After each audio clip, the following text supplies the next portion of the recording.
dinger, experienced evaluators to give the formal oral evaluations of tonight's speeches. First up is Bill Meyn, Distinguished Toastmaster. That's the highest level of achievement you can achieve in the Toastmasters organization.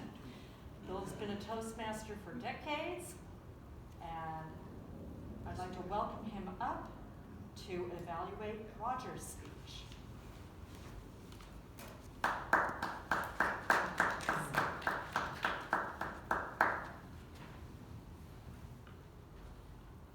Madam General Evaluator, fellow Toastmasters, and Roger. Roger, I appreciated your perspective, your musings on disasters, in particular in light of the current disaster, the coronavirus, making the rounds and with some ill effect on both people and the economy.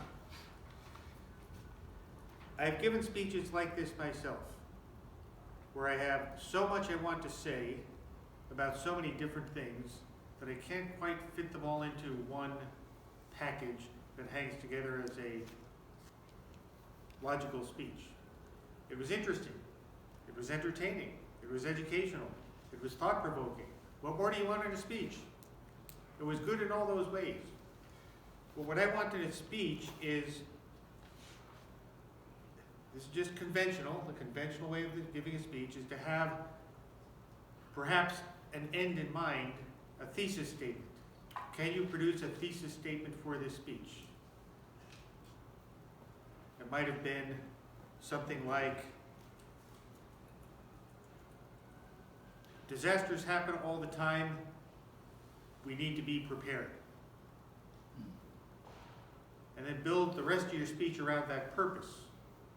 That might be one example. Another example might be, the news reports disasters unfairly.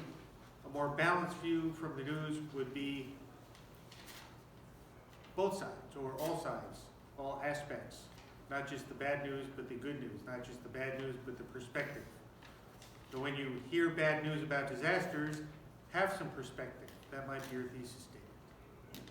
And build your speech around that thesis statement. What you had was probably 3 or 4 different speeches jammed into one.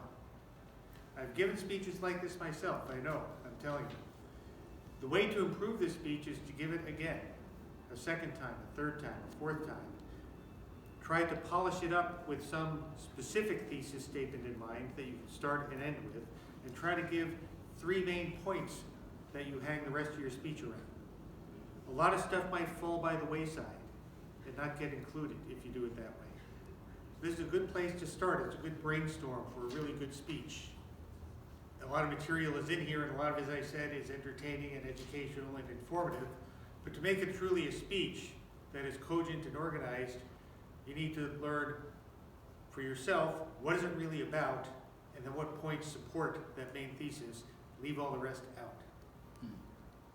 I went through this, if you've heard my speech on does God exist? It had way too many philosophers, way too many side stories, way too many little rabbit holes to go down. I had to learn what to leave out in order to make it a cogent speech. You could talk for 5 hours on that subject, you just scratch the surface. I needed to make it a 5 to 7 minute speech. So that's my advice to you. Try it again a second or third time with those things in mind. Thank you for sharing.